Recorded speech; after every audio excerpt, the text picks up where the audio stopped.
Hello everybody, my name is KingStix and welcome to my Season 7 Annie mid lane guide. Annie is a really good AP champion to pick up. She's extremely easy to farm with, has a lot of base damage, and has a great AoE stun. She has a lot of influence in the early game. Once she hits level 6, she can roam, or she can just farm for free. I'd highly suggest you avoid picking Annie into a long range matchup, so if you're picking her into someone who has more range than you, like Zerath or Lux, this can be very challenging. However, if you do go into one of these matchups, I suggest getting boots fairly early, and I also just suggest taking movement speed quints. Primarily though, Annie does best against low range mages or melee characters in the mid lane. For your masteries on Annie, I suggest taking 18 in Ferocity, 12 in Resolve, taking Deathfire's Touch down the Ferocity tree. Deathfire's Touch may seem like an odd choice for Annie. You might feel like taking Thunderlords is better. Overall though, for the mid and late game, Deathfire's Touch is going to be giving you way more damage. It has no cooldown on it, unlike Thunderlord's Decree. Plus, with Deathfire's Touch, Tibbers is constantly applying it to all nearby enemy champions. So overall, you really can't go wrong with it. It might be slightly weaker in your first 6 levels though. If you're in a really tough matchup, or if you feel like you want to stomp them really hard in your first couple levels, which I don't necessarily recommend on Annie, then you can go for Thunderlord's Decree. Once again, I don't suggest it, and it's going to fall off in the mid and late game a little bit. For your runes on Annie, you have a couple of different choices. If you're going up against an AD champion in the mid lane, I suggest you take 3 AP Quints, 9 Armor Seals, 9 Ability Power Glyphs. You can take them scaling or flat, just depends on what you want or what you have. And then 9 flat Magic Pen Reds. Overall, this is a solid page. It's going to give you everything you need. If you do feel comfortable in the matchup, you can go ahead and take Scaling Armors and Scaling AP per level Glyphs. It's just up to you. If you're going up against an AP mid laner, you can take the same thing, just a little bit different, which will be your 3 AP Quints, and instead of the 9 flat armors, you're going to have 9 scaling health per level seals. And then you have the option when you're going against an AP mid laner, if they have more range than you might want to take some magic resist glyphs. But if you're comfortable, you can take AP, and then once again, the same 9 flat Magic Pen Reds. One thing to note is you can switch out the 3 Ability Power Quints on either one of these pages if you feel like you're going to be doing a lot of roaming, or if you're going to have to dodge a lot of skill shots. For your summoner spells on Annie, you have 3 different choices. The first one is Ignite and Flash. I suggest taking Ignite and Flash whenever it's a bit of a kill lane. So if they're a melee assassin or if they're another short range mage, taking Ignite and Flash is not a bad choice. But especially when you're first starting out on Annie, it's really not a bad choice. Your second option is Teleport and Flash. This is the safest choice. You're usually going to be taking this whenever they're long range, or if you feel like you're going to have to play safe because the enemy jungler, or if they just have more range than you and you're not comfortable, taking Teleport is a very good choice. And for your third choice, I wouldn't suggest this till you get very comfortable on Annie and you learn just how much damage you can do with your spells. And your third choice is going to be Ghost and Flash. Once again, I don't recommend it if you're brand new on Annie, but once you've put in at least 10 or 15 games on her in a row, then you should give it a try. Exhaust is an honorable mention, but I didn't include it because an Hourglass is one of our core items, so taking Exhaust really isn't that necessary, especially since if they come on to us, well, just Hourglass will be fine. Plus, we have a really strong stun in our kit, so if high damage does go in on us or our team, we can just stun them and it's no big deal. Annie's passive is Pyromania. After casting 4 abilities, Annie's next damaging ability stuns every enemy it damages. So her Q, her W, and her ultimate all stun enemy champion after Annie's cast 4 abilities prior to its cast. This is really useful, especially with your ultimate and your W. This way you can get massive area of effect stuns off on the enemy team. Couple it with your flash and ult. You can flash in, ult, stun pretty much everyone on the enemy team and do loads of damage. If you want to get a guaranteed stun off because you don't want to miss it, I suggest using your Q for your stun because you can theoretically miss your W or your ultimate. So Q them with the stun, then go up to them and ult and W them. In general though, late game in a team fight, you want to be using your ultimate primarily to be the stun, since it is your biggest area of effectability. Annie's Q is Disintegrate. She hurls a fireball at an enemy target, dealing magic damage. If Disintegrate kills its target, it refunds its full mana cost and half of its cooldown, is immediately refreshed. This is a great farming tool. Think of it like a super strong auto attack. It's like an AD carry crit. So whenever a minion's low on HP, you can just use it. You get all the mana back and half the cooldown. So since it starts at a 4-second cooldown, and if you kill something with it, then it will come back on a 2-second cooldown. So you're going to get it back really fast when you're farming, so even if you last hit a minion with it, and if they start getting aggressive on you, don't worry, you'll have your Q back in just a moment. Annie's W is Incinerate. Annie releases a cone of fire in the targeted direction, dealing magic damage to all enemies in the area. This is a really strong tool for clearing waves, doing damage to multiple enemy champions, and applying your passive to multiple enemy units. Try to figure out just how far this ability goes by using it on normal casts. Once you have a really good idea of how far it goes, use it on quick casts. This way you can use it much faster and much more efficiently in a team fight or in a one-on-one situation. Annie's E is Molten Shield. When activated, Annie wraps herself and Tibbers in the fiery aura, reducing damage taken for 3 seconds.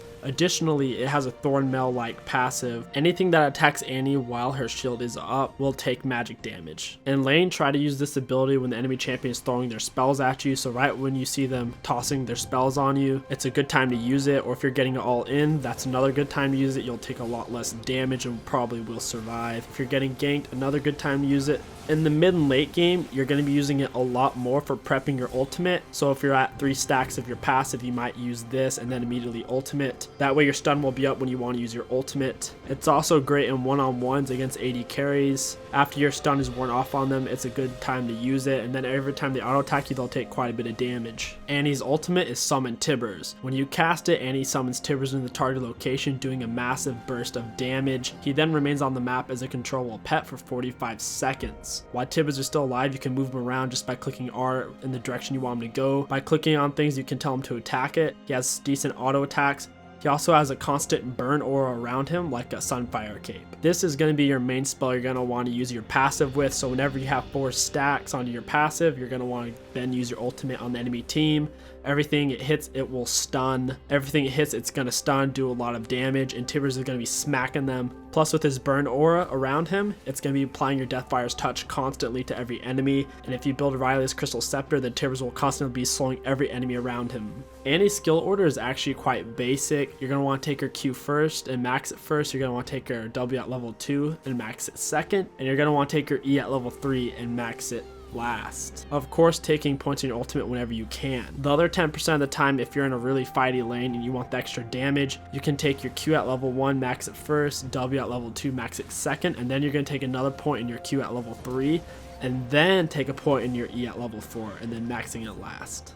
Annie doesn't really have any complex combos in the early game. If you have more range than your opponent, you're just gonna keep auto attacking them, and if they get in range of your Q, then you're gonna Q them. So if they come at you, it's pretty much just auto attack, Q, auto attack, and if you think they're gonna start running away, make sure you chase after them and keep auto attacking them. Careful not to chase them down and keep auto attacking them if they have a lot of minions, because you'll take a lot of creep damage though. Once you have your ultimate, your standard all in will pretty much open up with your Tibbers stun into your Q and then your W. In the mid game, when you're trying to kill just one target and it's a 1v1, you're pretty much just going to Tibber stun them first. Then you're going to get up close enough so you can W them, and then at that point they should be coming out of your stun, at which point you'll Q them. They'll probably flash, but your Q will follow them. So you're looking at your ultimate, W, Q, auto attack, ignite, and that should be a kill. If they're coming right at you, you can get away with doing a Q, W, E, then ultimate, and we're assuming your ultimate is going to be a stun because you already had 1 stack on your passive. This way they'll be stunned, and as they're coming out, then you're just going to Q them again and keep auto attacking or use your other spells. Make sure you're using your E to block as much damage as you can, so when they open up on you with all of their abilities, make sure you use your E. That way you'll take a lot less damage. Late game, your combo is pretty much just going to be flash, stun, Tibbers, so make sure you have 4 stacks on your passive, then you're going to flash and use your Tibbers. You're going to catch them by surprise and try to hit as many people on the enemy team with your ultimate. Ideally, you do not want to be team fighting on Annie if you do not have your ultimate up at that moment, especially if it's not going to be a stun. The laning phase is very critical for Annie. She's a really strong mid, semi-late game champion. In full late game, she's not quite as strong. She really peaks in about the 25-30 minute mark. So try to figure out what kind of lane it is. Is it a farm lane or a fight lane? If it's a farm lane, just keep auto-attacking the minions and using your Q to last hit them. If the enemy steps up or steps out of line, punish them with auto-attacks in your Q. Or if your stun will be up after 2 spells, or you can stun them with 2 spells, hit them with a QW. But make sure you're getting that juicy CS because it's going to give you the most bang for your buck. At level 6, if you can't all in the enemy laner because they're too tanky, try to push wave on them and then roam bot lane to get a juicy double kill. It's also very important in the laning phase to keep an eye on your passive and how many more spells you need to use to get off a stun. For example, if you're pushed in lane and if you have 0 stacks on your passive, If you get ganked, you're going to be completely fucked because you won't be able to stun the mid laner or the jungler to get away. So try to keep an eye on your passive. Make sure you manage it. So if you want to fight, make sure you keep about 2 to 3 stacks on it.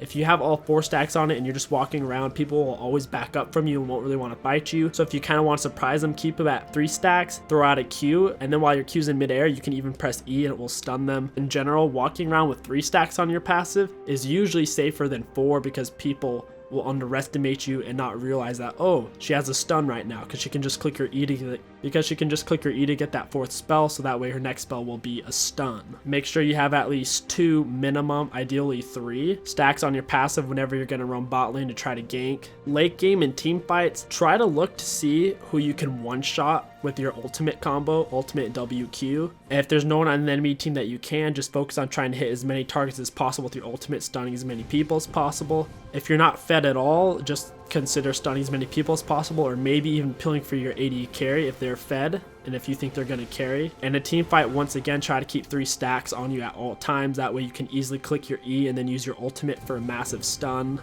Try not to be frontlining it as Annie. In a team fight, you kind of want to stay in the middle of the pack. You don't want to be in the very back, and you don't want to be in the front. Try to stay in the middle, and then when you have 3 stacks and your passive and ultimate is up, you can consider flashing, then using your Tibbers as a massive stun on the enemy team, as long as your team is right there to back you up. This is a lot safer if you're really fed and you know you can kill them really easily, or if you have an hourglass to use after your stun wears off. In general, though, on Annie in a team fight, try to stun as many people as possible with your stun Tibbers, and you should be good to go. For your starting items on Annie, I highly suggest taking Doran's Ring and 2 health potions. Overall, this is going to be your safest start. If you are duoing with your jungler, or if you feel like you're going to stomp lane, going Dark Silver Fillable Potion is not a bad choice. This is also a solid choice if you're taking Teleport, because you're going to get a really big bang for your buck from the refillable potion, since you can just teleport back to lane. For your core items, I highly recommend Rod of Aegis, Hex Tech Belt, and Zhonya's Hourglass. These are all 3 really solid items, give you a lot of damage, they give you a lot of utility, and overall just the best items on any in my opinion. You are also getting 20% CDR from these 3 items, which is great. For your boots, I would suggest you usually getting Boots of Lucidity. They give you a lot of CDR, plus they're going to lower the cooldown on your summoner spells, most importantly on your flash. That way you can do your flash stun Tibbers combo. So after your first core item, make sure you pick up your boots. For your optional items, we're looking at Rabadon's, Luden's, and Zhonya's. I would suggest Rabadon and Luden's if you just really want a lot of damage because they're not building a lot of magic resist. Luden's can be a great second item if you want to do a lot of roaming. If they have loads and loads of burst on their team, I would highly recommend getting Zhonya's as your second item. If you're going up against an AP mid laner, going for Abyssal as your second item is not a bad choice, especially if they're melee and AP. If you're going to get Void Staff, you're typically going to pick that up for your 4th or 5th item. With Hex Tech Belt, Rod of Aegis, and Rylaia's, you can all consider them kind of a first item to build. I do recommend building Rod of Aegis though, since it is going to give you a lot of mana. It's going to help you out in lane. So assuming you get Rod of Aegis or Hex Tech Belt, I don't recommend you build the other 2 because that's just not enough damage. I only recommend you getting 2 of these 3 health items. In general on Annie, you want to have 2 health items, and then you can just go all AP if you'd like to with some magic penetration. You want to have at least 1 magic pen item on Annie as well.